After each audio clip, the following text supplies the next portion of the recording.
అందరికి వందనాలు. యేసయ్యని నమ్మినటువంటి విశ్వాసులు, యేసయ్యని నమ్మిన బిడ్డలు ఎలా ఉన్నారు అంటే, నిజమైన విశ్వాసి అనేవాడు విశ్వాసిగానే ఉంటాడు, విశ్వాసంలో కొనసాగుతుంటాడు. యేసుక్రీస్తు ప్రభుని నమ్ముకున్నటువంటి అనేక మంది ఎలా జీవిస్తున్నారు అనంటే, ఒక్కొక్కరు యేసయ్యకి ఇంకా దగ్గర అవ్వాలనుకుంటున్నారు. నేను ఇంకా ఆయనకి దగ్గర అవ్వాలని అనుకుంటున్నారు. ఒక్కొక్కరు ఎలా ఉన్నారంటే, అటు దగ్గరగా లేరు, అటు దూరంగా లేరు, మధ్యలో ఉన్నారు. ఒక్కొక్కరు ఎలా ఉన్నారంటే, యేసు ప్రభుని నమ్ముకున్న కానీ కంప్లీట్ దూరంగా ఉన్నారు. ఈ కంప్లీట్గా దూరంగా ఉన్న వ్యక్తుల్లో ఏముంటాయో తెలుసా? కుట్ర, అసూయ, మోసాలు, ద్వేషాలు, ఈర్ష్య, ఇవన్నీ ఉంటాయి వాళ్ళల్లో. ఎవరిలో? యేసు ప్రభుని నమ్ముకున్నా కానీ దేవునికి దూరంగా ఉన్న వ్యక్తుల్లో. కొందరు దూరంగా లేరు, దగ్గర లేరు. వాళ్ళ పరిస్థితి ఎలా ఉంటుందంటే, నులువెచ్చల జీవితం. అటు చల్లగా లేరు, అటు వెచ్చగా లేరు. కొంతమంది పరిస్థితి ఎలా ఉంది? నేను ఇంకా దేవునికి దగ్గర అవ్వాలి, నా ప్రాణాత్మ దేహాలు దేవునికి అర్పించాలి, ప్రతిదీ నా జీవితంలో ఏది జరిగినా దాన్ని పాజిటివ్గానే తీసుకోవాలి. సంతోషం వచ్చింది, ఆనందమే. ఇంట్లో ఒక కుటుంబంలో ఒక శుభకార్యం జరిగింది, ఆనందమే. అశుభకార్యం జరిగింది, ఆనందమే. ఇది ఎవరిలో ఉంటుంది తెలుసా? నిజమైనటువంటి విశ్వాసులో ఉంటుంది ఇదంతా. నిజమైన విశ్వాసులో ఈ మాటలన్నీ ఉంటాయి. నువ్వు అటు ఇటు ఉంటావే, ప్రతి దానికి కృంగిపోవటం, నలిగిపోవటం, ఆలోచన చేయటం, టెన్షన్ పడటం, నా బ్రతికేంది, నా పరిస్థితి ఏందని అనుకోవటం. ఒకసారి బాగా ఆలోచన చేయండి. నీ బ్రతుకు, నీ పరిస్థితి దేవుని దగ్గర ఉంది. ఎంతవరకు మనం బ్రతకాలో అంతవరకు మనం బ్రతుకుతాం. నువ్వు ఎన్ని టాబ్లెట్లు వాడినా, ఎంత డైట్ మెయింటెనెన్స్ చేసినా, ఏం చేసినా సరే ఆ రోజు అనేది దేవుడు నిర్ణయించి ఉంటాడు. సేమ్ పాస్టమ్మ ఏ విధంగా అయితే ఆదివారం రోజు బుచ్చి పోల్నాడు చెరువులో నవంబర్ 10వ తేదీ ఆ మందిర ఓపెనింగ్ అప్పుడు ప్రారంభ ప్రార్థన విధంగా చేసింది. నెక్స్ట్ శనివారికి నిద్రించింది. సేమ్ పాపం మా అత్తయ్య కూడా అంతే. పోయిన ఆదివారం చర్చికి వచ్చాడు, ప్రార్థన చేసాం, బాగా నన్ను తీసుకెళ్ళిపోయారు. మన శనివారం రాత్రి చనిపోయాడు. మనిషి జీవితం ఆలోచన చేయండి. బ్రతికేది 4 రోజులు మనం బ్రతికేది. నువ్వు దేవునికి ఇంకా దగ్గరగా జీవించకపోతే ఎలా ఉంటుందో ఆలోచన చేయి. భార్యాభర్తలు ఉన్నారు, నువ్వు పెళ్లి చేసుకున్నావు, ఇంతకాలం అయింది, ఇంకా తగాదాలేనా? పిల్లలు ఉన్నారు, ఏదో తల్లిదండ్రికి కొంచెం దూరంగా జీవిస్తున్నారు, ఇంకా దూరమేనా? ఇంకా వాళ్ళ మాట వినకుండా ఉంటవేనా? ఎంతకాలం ఈ జీవితం ఆలోచన చేయి. ఒక ప్రశ్న వేసుకుందాం. నేను దేవునికి దూరంగా ఉన్నానా, సమీపంగా ఉన్నానా? నేను ఆయనకి నమ్మకంగా జీవిస్తున్నానా, యథార్థంగా ఉన్నానా, పరిశుద్ధంగా జీవిస్తున్నానా? దేవుడు కోరుకునేది పరిశుద్ధతే. పరిశుద్ధులే కదా నిన్ను స్తుతిస్తారని దేవుడి వాక్యం సెలవిస్తుంది. 3 విషయాలు మీకు చెప్పేప్పుడు నేను ఆలోచించండి. యేసుక్రీస్తు ప్రభు ఒకరోజు ఏం చేశాడంటే, బేతనీ అనే ప్రాంతానికి వచ్చాడంట. బేతనీ అనే ప్రాంతానికి, ఆ బేతనీలో కుష్ఠరోగి అయిన సీమోన్ ఒక వ్యక్తి ఉన్నాడు. ఆ ఇంటికి వచ్చాడు యేసు ప్రభు. పస్కా పండుగ 2 రోజులకి వస్తాదనంగా యేసు ప్రభు ఆ ఇంటికి వచ్చి కూర్చున్నప్పుడు ఒక స్త్రీ మిక్కిలి విలువ గల అచ్చ జటామాంసి సెంటు, అంటే 1.5 అది ఎంతది సేరున్నర అంటే 1/2 లీటరు, అంతే కదా, 1/2 లీటరు సేరున్నర అత్తరు తీసుకొని యేసుక్రీస్తు ప్రభు దగ్గరకు వచ్చింది. పిలిచింది ఎవరు తెలుసా? సీమోను, కుష్ఠరోగి. ఒకప్పట్లో ఆ సీమోను కుష్ఠరోగాన్ని యేసు ప్రభు బాగు చేసి ఉంటాడు. అందుకే యేసు ప్రభు ఆ కుష్ఠరోగి ఇంటికి వచ్చి అక్కడ కూర్చో ఉన్నప్పుడు ఈ స్త్రీ, మత్తయి సువార్తలో స్త్రీ అని రాస్తాడు, మార్కు సువార్తలో స్త్రీ అని రాస్తాడు, యోహాను సువార్త 12వ అధ్యాయములో మరియ అని రాస్తాడు. మత్తయి సువార్త 26వ అధ్యాయములో, మార్కు సువార్త 14వ అధ్యాయములో ఈ మాటలు రాయబడతా ఉంటాయి. అప్పుడు ఆ స్త్రీ ఏం చేసింది తెలుసా? అచ్చ జటామాంసి సేరున్నర తీసుకొని వచ్చి దాన్ని పొగలగొట్టి అని ఉంది అక్కడ. దాన్ని పొగలగొట్టి, ఆ పొగలగొట్టి అనే మాట ఎక్కడుందంటే మార్కు సువార్తలో రాస్తాడు. మత్తయి సువార్తలో ఆ అత్తరు తీసుకొని ఆ తల మీద పోసాడు అని రాస్తాడు. యోహాను సువార్తలో ఆ సేరున్నర తీసుకొని ఆయన కాళ్ళ మీద పోసేది అని రాస్తారు. కానీ మార్కు సువార్తలో మాత్రం ఆ అత్తరు బుడ్డిని పగులగొట్టి అని రాస్తాడు. సెంట్ ఉంది నీ దగ్గర, సెంట్ ఉంది. ఆ సెంటుని క్లోజ్ చేసావు. ఆ సెంటు బాటిల్ తీసి ప్రెస్ చేస్తేనే వస్తుంది, సెంట్ వస్తుంది, స్మెల్ వస్తుంది, అంతే కదా, స్మెల్ వస్తుంది. పగలగొట్టకపో దాన్ని ప్రెస్ చేయకపోతే స్మెల్ రాదు. అదేవిధంగా ఆలోచన చేయి. నీ సువాసన, నీ జీవితం వ్యాప్తి చెందాలి అంటే, నువ్వు దీవెనకరంగా మార్చబడాలంటే, నువ్వు ఫలభరితంగా మార్చబడాలంటే నీ హృదయం పగలాలి, నీ హృదయం విరగాలి. విరిగితేనే అదే దేవునికి ఇష్టమైన బలి అని యేసుక్రీస్తు ప్రభు దగ్గరకు వచ్చి, ఇప్పుడు యేసే దగ్గరకు వస్తున్నావు, యేసే దగ్గరకు వచ్చి సెంటు తీసుకొని వచ్చి ఇదిగో సెంటు తీసుకునేది కాదు.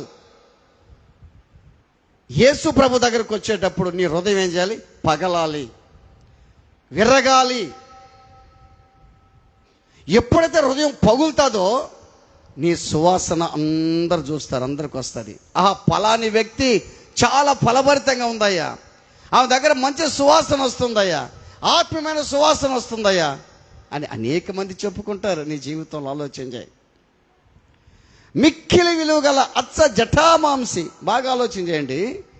ఈ సెంటు సహజంగా తల మీద ఎవరికి పోస్తారు చెప్పండి? ఈ అత్తరు ఎవరికి పోస్తారు? తల మీద ఎవరికి పోస్తారు? అభిషేకానికి, ఆ తర్వాత రాజులకి, ఎవరికి? రాజులకి పోస్తారు. ఆ రాజులకి పోసి అభిషేకించే వాళ్ళకి కిరీటం పెడతారు, అంతేనా? అంతే కదా, కిరీటం పెడతారు. బాగా ఆలోచన చేయి. నిజముగా యేసు ప్రభు రాజు, ఆయన రాజు.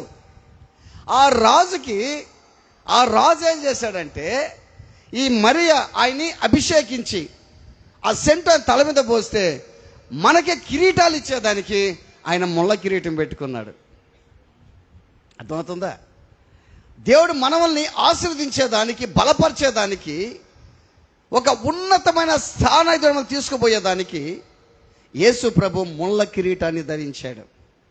అసలు కిరీటం పెట్టుకోవాల్సింది ఆయన, రాజు ఆయన, యూదుల రాజు ఆయన, యేసు రాజు ఆయన ముళ్ళ కిరీటం ధరించాడు. రెండోది, ఈ యోహాను సువార్తలో చూస్తే ఏమంటారు తెలుసా? ఆ అత్తరు ఆయన పాదాల మీద పోసినట్టుగా చూస్తాం యోహాను సువార్తలో.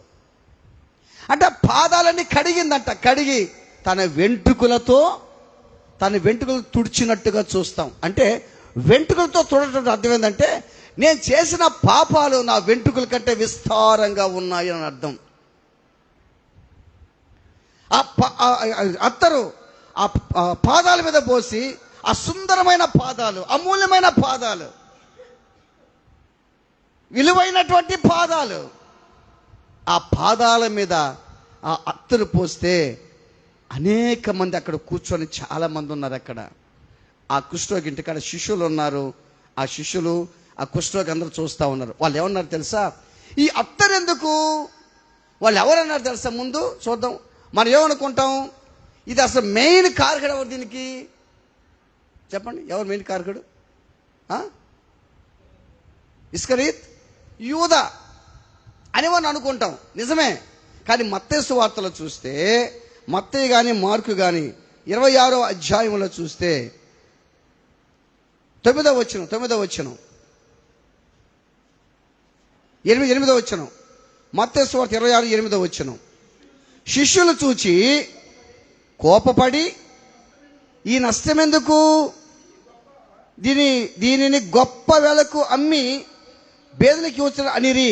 ఎవరన్నారు ఈ మాట? శిష్యులు అన్నారా లేదా? ఎవరు ఏకీపించారు ఇప్పుడు దీన్ని?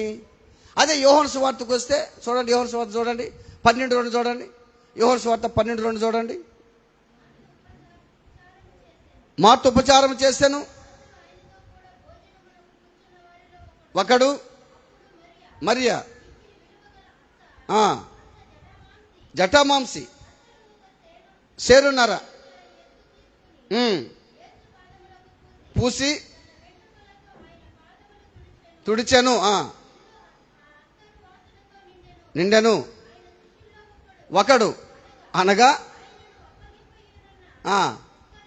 ఇస్కరియోతు యూదా.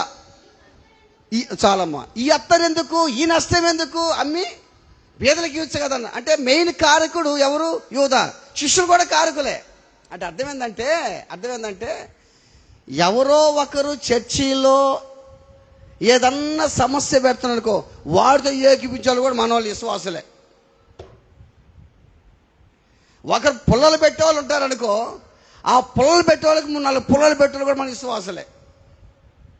బాగా ఆలోచించండి. ఈ ఆలోచన యూదాకి ఇప్పుడే కలిగిందా, ఎప్పటి నుంచో కలిగి ఉందా? ఒక ప్రశ్న.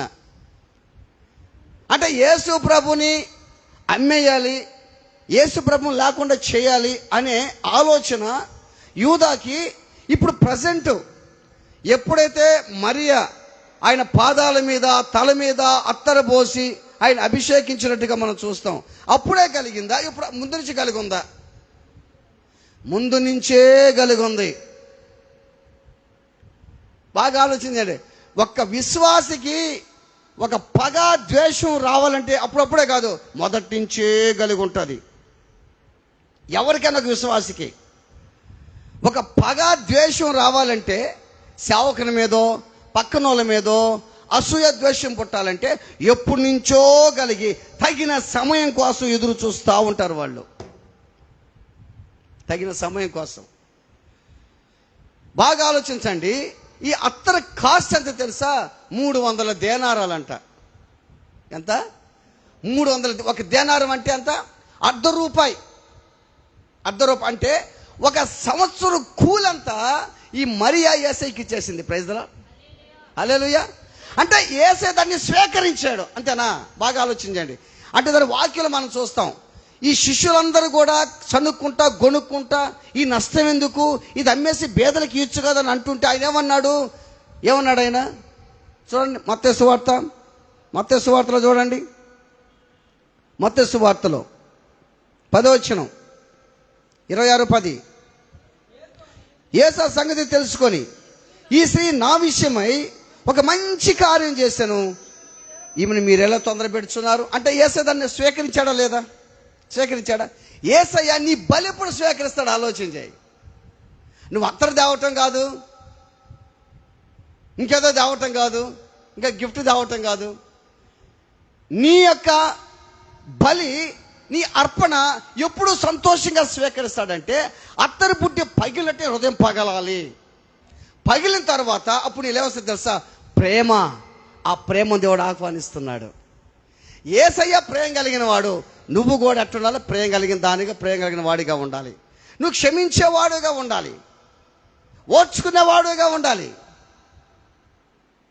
ప్రేమను పంచే వ్యక్తిగా ఉండాలి, క్షమించే వ్యక్తి, సహనం కలిగిన వ్యక్తి.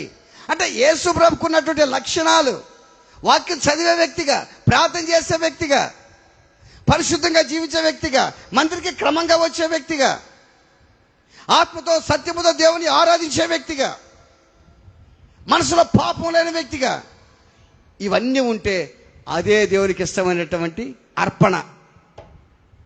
అదే అర్పణ. ఆలోచించాయి.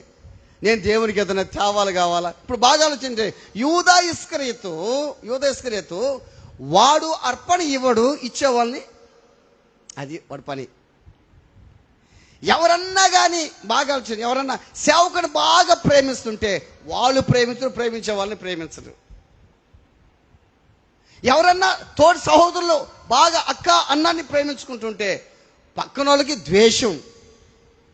యూదా లాంటి వ్యక్తులు ప్రతి చర్చిలో ఉంటారు. ఉంటారా? ప్రతి చర్చిలో ఉంటారు. ఈ బ్యాచ్లు ఉంటాయి, ప్రతి చర్చిలో బ్యాచ్లు. దేవునికి దగ్గర అయ్యే బ్యాచ్లు, దూరంగా వెళ్ళిపోయే బ్యాచ్లు, మధ్యలో ఉండే బ్యాచ్లు, కపటాలు పెట్టుకునే బ్యాచ్లు. ఈ బ్యాచ్లు ప్రతి చర్చిలో ఉంటాయి. యూదా ఇస్కరియోతు విషయంలో ఈయనేమో చేయడు. ఈయనేమో సెంటు తెచ్చి యేసు ప్రభుని అభిషేకించే మనసులో లేదు. ఎందుకంటే ఈయన అత్తరు బుడ్డి పగలలేదు కదా, ఈ మనసు ఈయనకి లేదు కదా, విరిగిన మనసు ఈయనకి లేదు కదా, నలిగిన మనసు ఈయనకి లేదు కదా, పరిశుద్ధత లేదు కదా, దేవునికి దూరంగా ఉన్నాడు కదా. బాప్తిసం తీసుకున్నా కానీ, చర్చికి వస్తున్నా కానీ దేవునికి దూరంగా ఉన్నాడు కదా. ఎవరు? యూదా. చాలా దూరంగా ఉన్నాడు, దేవునికి దూరంగా ఉన్నాడు. ఆ దూరంగా ఉండబట్టే నీలో కపటాలు రేగుతాయి, పక్క మీద ద్వేషం వస్తుంది. ఒక్క మాట అంటే ఓర్చుకోలేవు నువ్వు. ఇంట్లో ఒకటే నసుక్కుంటావు, ఒకటే కోపం వస్తుంది నీకు. ఊరుకోరే చీటికి మాటికి కోపం. గుర్తుపెట్టుకో, చాలా సందర్భాలు చెప్పాను మీకు నేను. కోపం ఎవరికైతే ఎక్కువ ఉంటుందో నీ బాడీలో 13 అవయవాలు దెబ్బతింటాయి. గుర్తుపెట్టుకో, 13 అవయవాలు అయ్యేందో నాకు తెలియదు. ఈరోజు కోపపడతారు మీరు? కోపం రాకుండా ఉండదు, వస్తుంది. ఒకరు కోపంతో ఊగిపోవటం, ఏడ నుంచి ఇక్కడ వరకు బిగించుకోవటం. ఆ బిగించుకుంటే అవయవాలు ఎట్లుంటాయి? మనది ఏమన్నా ఉక్కు శరీరమా? ఏ శరీరం ఇది? అది కరెక్ట్గా చెప్పంటే మట్టి శరీరం ఇది. మట్టి ఏమైపోతుంది, ఏడ పెడతారు ఆఖరికి మనల్ని. క్రైస్తవ నిరీక్షణ పక్కన నిరీక్షణ తేడా ఏంది? కొంతమంది కాల్ చేస్తారు కదా బాడీని, మనం ఏడ పెడతాం? ఎందుకు మట్టిలో పెడుతున్నాం? ఎందుకు పెడుతున్నాం మట్టిలో? మట్టిలో నుంచే వచ్చాం కాబట్టి మట్టిలో పెడతాం. దేవుడు ఏం చెప్పాడు? మన్నైనది వెనకటి వల్లే మన్నవును, ఆత్మ దాన్ని దయచేసిన దేవుడికి పోను. ఆదముతో దేవుడు ఏం చెప్పాడు? ఆదముతో, నువ్వు నేల నుంచి తీయబడ్డావు, మన్ను కనుక తిరిగి మన్ను అయిపోతావు అన్నాడు. మనం మన్నే. దీనికి బడాయిలు. నాకు ఇప్పుడు యోధ ఎందుకు పనిచేసేది తెలుసా? నాకు ప్రయారిటీ లేదు, నాకు అధికారం లేదు, నాకు హోదా లేదు, నన్ను ఎవరు గౌరవించటం లేదు, నన్ను ఎవరు ప్రేమించటం లేదు. అందరూ వాళ్ళే ప్రేమిస్తారు, వాళ్ళే గౌరవిస్తారు, నన్ను ఎవరు ప్రేమించలేదు. అంటే యూదా మాటలు ఎట్టున్నాయంటే, యూదా పద్ధతులు ఎట్టున్నాయంటే, యూదా యేసు దగ్గరకు శిష్యుడిగా వచ్చినా కానీ నిజమైన శిష్యుడిగా మారలేకపోయినాడు. ఆయన పరిశుద్ధత అనేది ఆయనలో లేదు. ఎంతసేపటికి ఇది కోరుకుని తెలుసా? అధికారాలు. ఈ దగ్గర ఏముంటుంది చెప్పు? ఈ దగ్గర ఏముంటుందంట? డబ్బు సంచి ఉంటుందంట ఈ దగ్గర. 12 మంది అపోస్తలులలో ఈ దగ్గర ఏముంటుంది? డబ్బు సంచి ఉంటుంది, డబ్బు సంచి. ఈ డబ్బు సంచి దాన్ని దొంగిలిస్తా వచ్చేవాడంట. పలానిదేనమ్మా 50 రూపాయలు ఇచ్చింది అనుకో, 50 రూపాయలు దాంట్లో ఒక 10 రూపాయలు 40 రూపాయలు జోలో పెట్టుకోవటం. పలానా అవసరం ఏమ్మా 100 రూపాయలు ఇచ్చింది అనుకో, 70 రూపాయలు నేను తీసుకోవడం 30 రూపాయలు. అట్నే చాలా దగ్గర జరుగుతూ ఉంది.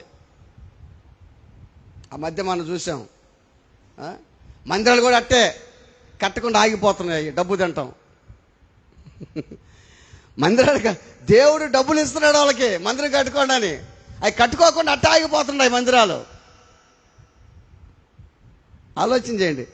దేవుడు నీకు శ్రేష్టమైన ఆహారం ఇస్తున్నాడు, అది చాలక ఇంకా కావాలి, ఇంకా కావాలి, ఇంకా కావాలా? 300 దేనారాలు అంటది. 300 దేనారాలు. ఇదెందుకు ఇంత ఖర్చు? ఎందుకు? ఇది అమ్మేసి బేదకి పెట్టకూడదా అంటే వాడికి బేద మీద శ్రద్ధుండి కాదు, వాడు దొంగ ఉండి దొంగిలిస్తా వచ్చాడంట. ఎవరో యోధ దాంట్లో రాస్తాడు ఆ మాటలో, దొంగిలిస్తా వచ్చాడంట. బాగా గుర్తుపెట్టుకో. ఏం దొంగిలిస్తున్నావు? భార్య దగ్గర మాటలు దొంగిలిస్తున్నావా? భర్త దగ్గర మాటలు దొంగిలిస్తున్నావా? తల్లిదండ్రుల దగ్గర బిడ్డల మాటలు దొంగిలిస్తున్నారా? ఎలా ఉన్నావు?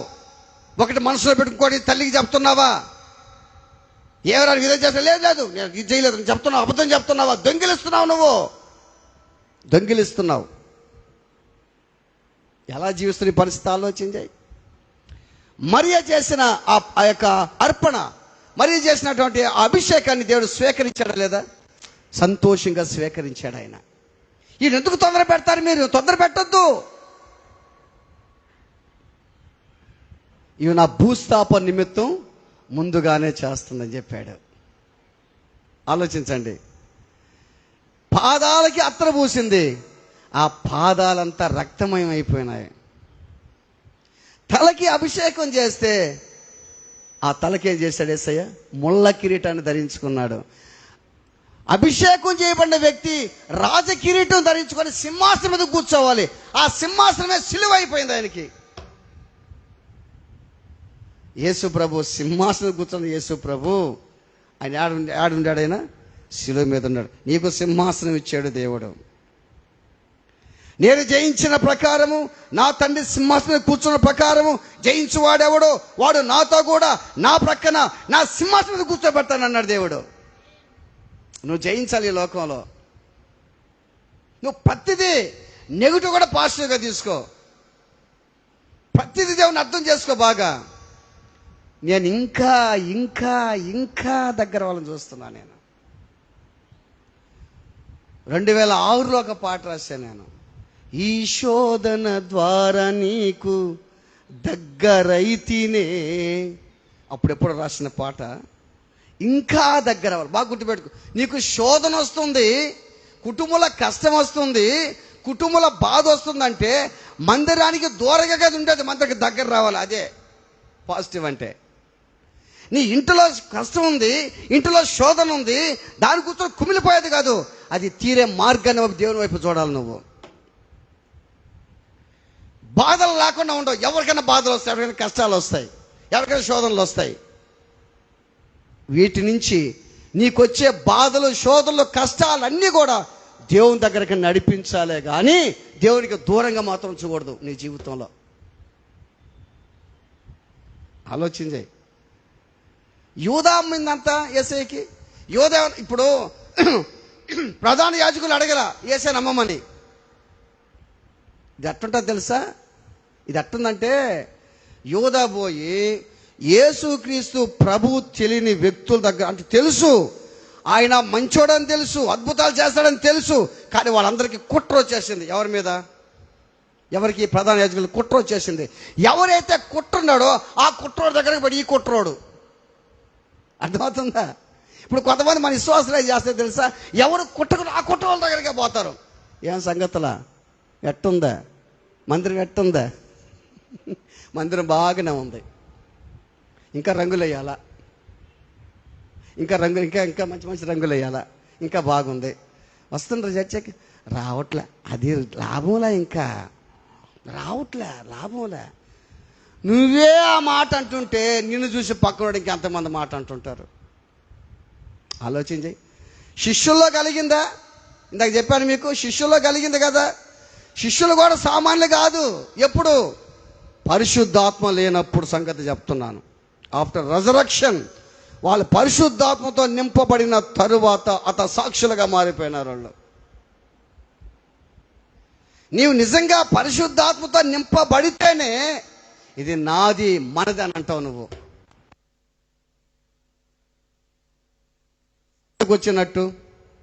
సంతకొచ్చినట్టు పోవటం, వంకాయలు కూరగాయలు కొనుక్కొని వెళ్ళిపోవటం, మళ్ళీ రావటం అనేది కాదు. ఆలోచించే.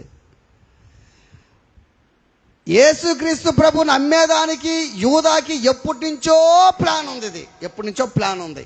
బాగా గుర్తుపెట్టుకో. ఒక మనిషిని హింస పెట్టాలంటే, గాయపరచాలంటే ఒక మనిషికి ఎప్పటి నుంచో ప్లాన్ వేసుకుంటాడు. అప్పుడప్పుడు కలిగి ఉండదు. అది ఎప్పటి నుంచి ఆలోచన చేస్తుంటాడు. ఏం తెలుసా? అసూయ, ద్వేషాలు పెట్టుకొని లోపల లోపల లోపల కుట్ర పెట్టుకొని, కుళ్ళు పెట్టుకొని. ఇందాకేం చెప్పాను? కోపం వస్తే మన బాడీలో అవయవాలు దెబ్బతింటాయి. ఒకటి, కుట్ర అసూయ పెట్టుకున్నాం అనుకో, ఎముకలకి కుళ్ళు, బోన్ క్యాన్సర్ వస్తుంది, ఎముకలకు కుళ్ళు వస్తుంది నువ్వు కుట్ర పెట్టుకుంటే. అదే ఎందుకు కుట్ర పెట్టుకోవాలా? మన విశ్వాసులు ఉన్నారు, పక్కన వాళ్ళు ఉన్నారు, వాళ్ళు ఎదగుతుంటే ప్రభువా నా విశ్వాసాన్ని అభివృద్ధి చేసావు, నీకు స్తోత్రాలు. మీరందరూ ధనవంతులైతే నాకే మంచిది కదా. హల్లెలూయా. అర్థమవుతుందా? మీరందరూ బాగా సంపాదిస్తే నాకే మంచిది కదా. మీరందరూ దిక్కు లేకుండా అదే గుడిసెలో అదే దగ్గర అదే గుడ్లు కట్టుకుంటూ పోతుంటే నాకు ఎట్టుంటుంది? నేనేం బాగా నీటి కట్టుకోపోతే ఎట్టుంటుంది? మా చర్చి విశ్వాసాలు బాగుండాలి ప్రభువా, మా చర్చి విశ్వాసాలు దీవించబడాలి ప్రభువా, వాళ్ళు ఇంకా రోజు రోజుకి అభివృద్ధి చెందాలి ప్రభువా, మంచి ఉద్యోగాలు రావాలి ప్రభువా, మంచి చదువులు రావాలి ప్రభువా అని నాకు ఎంతో సంతోషంగా ఉంటుంది. కానీ యోధాకి మాత్రం అంటే తెలుసా? యోధాకి ఎట్టుందంటే వాళ్ళు అడగకపోయినా యోధే పోయాడంట ఆయన దగ్గరికి. నేను ఆయన మీకు అప్పగిస్తా, నాకేమిస్తాను అడిగాడంట. అట్ట మనోళ్ళు కూడా చాలామంది ఉంటారు, చాలామంది మనోళ్ళు కూడా ఉంటారట. నేను మీకు అప్పగిస్తా, నాకేమిస్తావు? 30 వెండి నాణాలు తూచి ఇచ్చారంట. 30 వెండి నాణాలు బానిస వెల అంటది. ఒక బానిస వెల, ఒక బానిస వెల అంతంట 30 వెండి నాణ్యాలు. బాగా గుర్తుపెట్టుకోండి. 300 దేనారాలు ఒక సంవత్సరం సంపాదన ఈ బేతని మరియా ఇచ్చేస్తే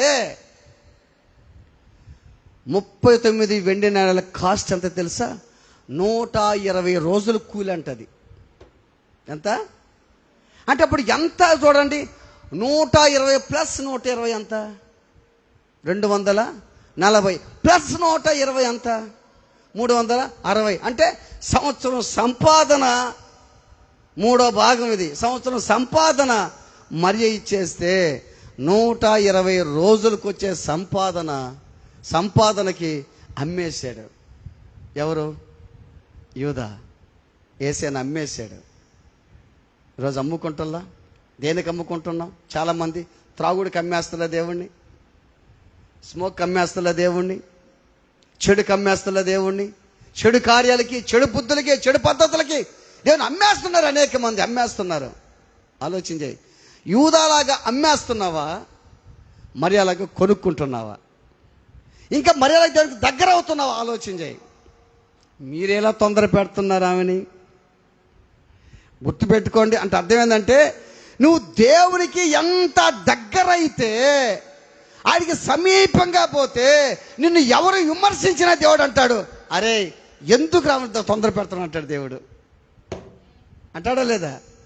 నువ్వు దేవునికి దగ్గరగా జీవించినప్పుడు, నమ్మకంగా ఉన్నప్పుడు, పరిశుద్ధంగా ఉన్నప్పుడు, ఇది నా దేవుడు, నా యొక్క విశ్వాసం, నా పరిశుద్ధత, నేను పరిశుద్ధంగా జీవించాలి, యథార్థంగా జీవించాలని చెప్పి నువ్వు నమ్మకంగా దేవుని దగ్గరికి వెళ్తా ఉంటే, నిన్ను ఎవరేమన్నా సరే, నేను పక్కన వాళ్ళు ఎవరేమన్నా సరే, దేవుడు ఏమంటాడు తెలుసా?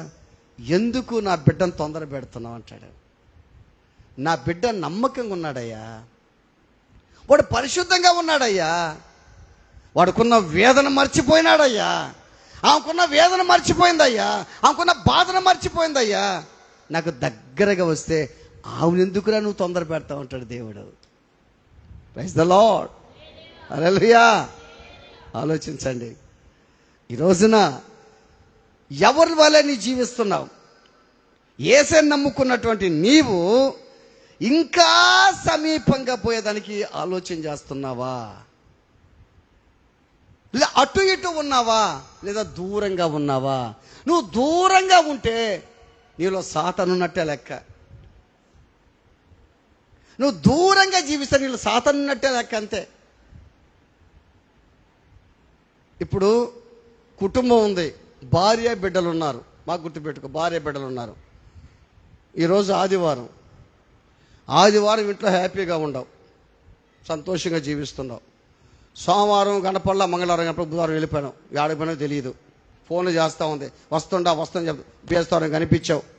కుటుంబంలో బేస్తారం కనిపించి మళ్ళీ సంతోష పెట్టేసావు, అందరినీ భార్య బిడ్డ సంతోష పెట్టేసావు, సంతోషం నవ్వుకున్నారు, తినేశారు. మళ్ళీ వెళ్ళిపోయినావు, ఒకరోజు ఉండి మళ్ళీ ఒక రోజు ఉండి వెళ్ళిపోయినావు. మళ్ళా ఆదివారం సోమవారం వచ్చావు. మళ్ళా ఇటుంటే ఇంట్లో భార్య ఉంటుందయ్యా, ఏమంటావు చెప్పండి? నువ్వేం భర్తవయ్యా అడగదా? అది సంసారం అనుకున్నావా, ఏమనుకున్నావు అడగదా? అడగదా? అట్టే ఉండరు ఇప్పుడు మన విశ్వాసులు కూడా. ఇప్పుడు ఈ వారం చర్చి కనపడితే ఇంకో వారం ఫుల్ స్టాప్. నా జోడ వీళ్ళు మాట్లాడుకుంటున్నట్టున్నారు. నా జోడ పోయిన వారం అర్థం పోయాం కదా, రేపు వారం నేను ఆగిపోతే నువ్వు అన్ని మాట్లాడుకుంటున్నట్టు నా జోడ. నాకు అట్లా అనిపిస్తుంది. నాకు ఈ వారం కనపడితే రేపు వారం ఫుల్ స్టాప్, మళ్ళీ 2 వారాలు ఫుల్ స్టాప్, 4వ వారం నేను ఉన్నా భయపడపకుండా వచ్చేసా, డగ్ వచ్చేసా అంతే. నేను ఆడగబడి అక్కడ మాత్రం అనుకుంటున్నారా? జాగ్రత్త, ఆలోచించేయి. నేను ఆగస్టు 10 మీరు కొంతమంది రాలా, మళ్ళీ బాధ పెట్టారు నన్ను మీరు, అయినా కానీ బాధపడలా. చూస్తా రాలేదు కాబట్టి దాన్ని పాజిటివ్గానే తీసుకుంటాను. నేను ఒక విషయం చెప్తాను మీకు. విందు జరుగుతుందని దేవుడు ఏం చెప్పాడు, యజమాడు ఏం చెప్పాడంట, అందరికీ పంపించాడంట. పలానా రోజు విందు అని అందరూ వస్తామని చెప్పారంట. ఇక విందు సమయానికి పంపిస్తే వాళ్ళు ఏమన్నారంట, ఏకంగా నెపలు చెప్పారంట, నేను అర్జెంటుగా నెల్లూరు పోవాల్సి వచ్చింది, నాకు అర్జెంటుగా ఇప్పుడే ఒక సమస్య వచ్చింది అంటే. మాకు తెలుసు అక్కడ ఒకడేం చేశారు, ఇప్పుడే పెళ్లి చేసుకున్నాను, పొలం కొన్నాను, తర్వాత ఎద్దులు కొన్నాను చెప్తుండలే. బైబిల్లో లోకాసువార్త 14వ అధ్యాయంలో ఉంటాయి ఈ మాటలన్నీ. ఆ నెపములు అంటే సాకులు అంటే పర్టికులర్గా ఉన్నదైతే మనం ఏం చేయలేం, పర్టికులర్గా ఉంటే మనం ఏం చేయలేం. ఈజీగా ఉండేది కూడా మనం వెళ్ళిపోయినాం అనుకో, దేవుడు ఏం చెప్తాడు, ఏమయ్యా నెల నుంచి బోర పోతా ఉంటాడు నా బిడ్డ. ఏమని? ఆగస్టు 15 బోర ఊదాడు. ఊది ఆయన నోరే పోయింది. బోర ఊదాడా లేదా? ఊదాడు. నువ్వేం చేసావు? నీకు తెలుసు కదా, ప్లాన్ ఉంది కదా, ఆగస్టు 15 పోవాలని ప్లాన్ ఉంది కదా. ఆగస్టు 15 నువ్వు పెట్టుకున్నావా? ఆలోచించి, దేవుని బిడ్డారు ఆలోచించు. మరియా జీవితంలో ఆలోచన చేయండి. మరియా యేసు ప్రభు ఎప్పుడెప్పుడు వస్తాడా అనుకొని ఒక స్త్రీ మిక్కిలి విలువ గల అచ్చ జటామాంసం తీసుకొని ఆయన తల మీద పోసింది. ఆ మంచి కార్యం చేస్తుంటే శిష్యులు కానీ యూదా కానీ అసహించుకుంటున్నారు. చర్చలో కూడా మంచి కార్యం చేసేవాళ్ళు, పరిశుద్ధంగా జీవించేవాళ్ళు, భక్తిగా ఉండేవాళ్ళు అంటే భక్తి లేని వాళ్ళకి అసహ్యులే. చెప్పిన మాట అర్థమైందా? భక్తిగా ఉంటారే, పరిశుద్ధంగా ఉంటారే, వాళ్ళని చూస్తే భక్తి లేని వారికి అసహ్యం ఉంటుంది. ఆమెను చూసి ఎంత అసహించుకుంటున్నారో. అబ్బా ఈమె పెద్ద గ్రేట్ అని.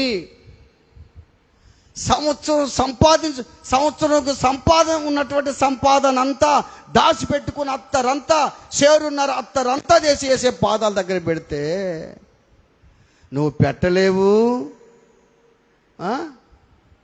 చెప్పండి,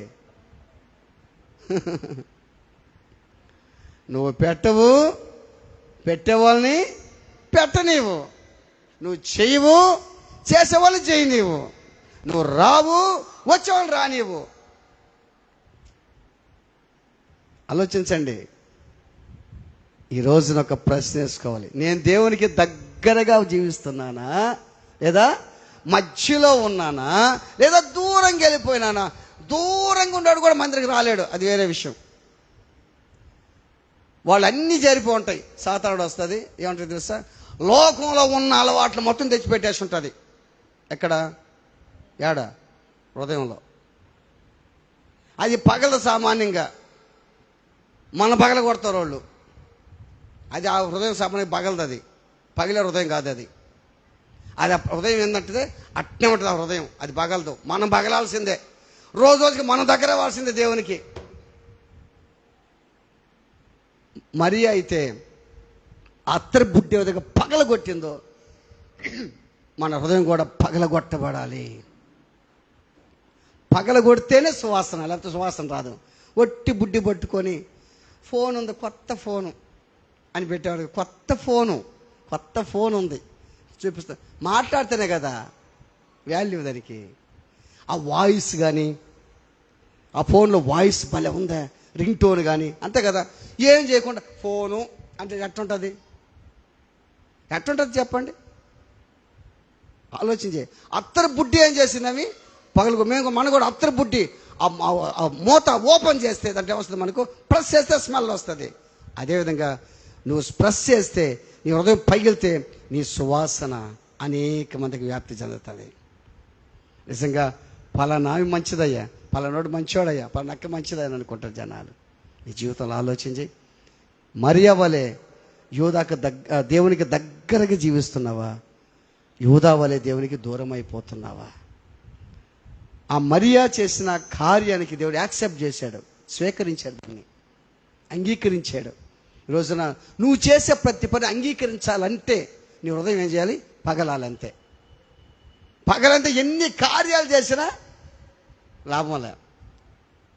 దేవుడు అంగీకరించాడు, నీ ప్రార్థన కూడా అంగీకరించాడు. దేవుడు యథార్థవంతుల ప్రార్థన ఆలకించే దేవుడు, పాపులు మనం ఆయన వినడు, బైబిల్లో ఉంది. కాబట్టి ఈరోజు ఒక ప్రశ్న వేసుకుందాం. నేను ఎలా జీవిస్తున్నాను?